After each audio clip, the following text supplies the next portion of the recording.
ہمارے یہاں عورتوں کا پردہ ہے, ادھر بھی عورتوں کا پردہ ہے. ہمارے یہاں مرنے کے بعد دوبارہ زندگی ہے, ادھر بھی مرنے کے بعد دوبارہ زندگی ہے. ہمارے ہاں بہت سے نبیوں کا آگمن اور آئے ہیں جو ان کا ذکر ہے, ان کے ادھر بھی ہے. آئیے ایک ایک چیز بتاتے ہیں. پہلے کلمہ لیتے ہیں. کلمہ, جب سب کا دین ایک تھا تو سب کا کلمہ بھی ایک تھا. قُلْ يَا أَهْلَ الْكِتَابِ تَعَالَوْا إِلَىٰ كَلِمَةٍ سَوَاءٍ بَيْنَنَا وَبَيْنَكُمْ. اے محمد صلی اللہ علیہ وسلم آپ فرما دیجئے, اے اہل کتاب, اے یہود و نصارہ, آؤ ایک ایسے کلمے کی طرف جو ہمارے اور تمہارے درمیان برابر ہے. یا اہل الکتاب, آؤ ایک ایسے کلمے کی طرف جو ہمارے اور تمہارے درمیان برابر ہے. اے یہودیو, اے عیسائیو, وہ تمہارا بھی کلمہ ہے اور ہمارا بھی کلمہ ہے, اس کلمے میں کوئی انتر نہیں ہے. دیکھیے نوح علیہ السلام کا بھی کلمہ یہی تھا, لا الہ الا اللہ نوح رسول اللہ. موسیٰ علیہ السلام کا کلمہ بھی یہی تھا, لا الہ الا اللہ موسیٰ رسول اللہ. عیسیٰ علیہ السلام کا کلمہ بھی یہی تھا, لا الہ الا اللہ عیسیٰ رسول اللہ. جب محمد رسول اللہ ہے تو ان کا کلمہ بھی یہی تھا, لا الہ الا اللہ محمد رسول اللہ.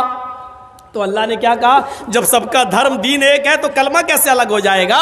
آؤ ایک ایسے کلمے کی طرف, مول منتر کی طرف جو ہمارے اور تمہارے درمیان برابر ہے, ہمارے اور تمہارے درمیان. اس لیے ہندو بھائیوں میں بھی کوئی نہ کوئی نبی تو ضرور آیا. وَلَقَدْ بَعَثْنَا فِي كُلِّ أُمَّةٍ رَسُولًا, ہم نے ہر امت کے اندر ایک رسول بھیجا. تو ظاہر ہے کہ ہندو بھائیوں میں بھی کوئی نہ کوئی نبی آیا. اس نبی کا بھی کلمہ یہی تھا. کیا تھا؟ ایکم برہما دتیے ناستے ناستے کنچن. جب بھی توحید کا ذکر ہوگا یہ منتر پڑھا جائے گا. 20 سال سے پڑھ رہا ہوں, ختم نہیں ہوگا یہ منتر. جہاں توحید ہوگی وہاں یہ کلمہ یہ منتر پڑھا جائے گا. ایک ہی برہما ہے, اسی کی پوجا کرو. دتیے ناستے, دوسرا کوئی نہیں ہے. نیہ بالکل نہیں ہے, نانا قطعی نہیں ہے, کنچن ذرا سا بھی نہیں ہے. یجروید میں یہ کہا گیا, یچتیو یو پمما نستسما دیوشوری ریشا. جو کچھ بھی مانگنا اس سے مانگو. یچتیو یو پمما, جو کچھ بھی مانگنا ہو اس سے مانگو, وہی سب کچھ دینے والا ہے. نستسما دیوشوری ریشا, اس کے علاوہ کوئی بھی نہیں ہے جو تمہیں, نستسما دیوشو, اس کے اترکت اس کے علاوہ کوئی بھی دیوی دیوتا ایسا نہیں ہے جو تمہیں کچھ بھی دے سکے. نستسما دیوشو, اس کے علاوہ کوئی بھی دیوی دیوتا ایسا نہیں ہے جو تمہیں کچھ بھی دے سکے. ادعونی استجب لکم, میرے بندو مجھ سے مانگو میں تمہیں دوں گا. ولا تدعو من دون اللہ ما لا ينفعک ولا یضرک, اللہ کو چھوڑ کر تم کسی ایسے کو مت پکارو, اس سے مدد طلب نہ کرو جو تمہیں نہ نفع دے سکتا ہے نہ نقصان پہنچا سکتا ہے. ما لا ينفعک ولا یضرک, جو تمہیں نہ نفع دے سکتا ہے نہ نقصان پہنچا سکتا ہے. فَإِن فَعَلْتَ فَإِنَّكَ إِذًا مِّنَ الظَّالِمِينَ, اگر تم ایسا کرو گے تو ظالموں میں لکھے جاؤ گے. اگر ایسا کرو گے تو ظالموں میں تمہارا شمار ہوگا. اگر ایسا کرو گے تو ظالموں میں تمہارا ٹھکانہ ہوگا. لیجئے, یہ ہو گیا کلمہ جو ایک ہے ہمارے درمیان بھی اور ہمارے بھائیوں کے درمیان بھی. سمانتائیں آج ہمیں آپ کو دکھانا ہے جو ہمارے ہندو بھائیوں میں بھی اور دوسرے دھرم کے اندر بھی, اور اسلام سب کا دھرم ایک ہے. لیکن کجروؤں نے کجروی ملا دی, اصلی میں ڈالڈا ملا دیا گیا. محمد رسول اللہ صلی اللہ علیہ وسلم اسی نقلیت کو اور اسی نقالی کو ختم کرنے کے لیے آئے تھے, نیا دھرم لے کر نہیں آئے تھے. آئیے ذرا نماز دیکھ لیں.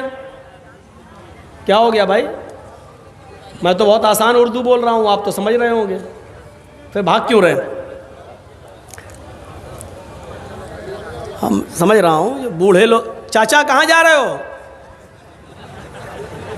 اب بتائیے, بیچارے جا رہے ہیں, چاچی تو سو گئی ہوں گی, اب کیا کریں گے وہاں جا کے؟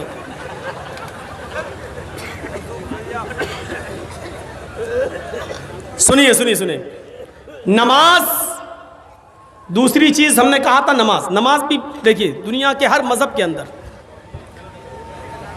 جہاں تک یہودیوں کا سوال ہے تو قرآن کہتا ہے موسیٰ علیہ الصلوۃ والسلام نے کہا تھا، اللہ رب العالمین نے موسیٰ علیہ السلام کو حکم دیا، یہ قرآن میں آج بھی موجود ہے، فَاعْبُدُونِي وَأَقِمِ الصَّلَاةَ لِذِكْرِي، اے موسیٰ تم صرف اور صرف میری عبادت کرو، فَاعْبُدُونِي وَأَقِمِ الصَّلَاةَ لِذِكْرِي، اے موسیٰ تم میری عبادت کرو اور میری عبادت کے لیے، میرے ہی ذکر کے لیے تم نماز قائم کرو.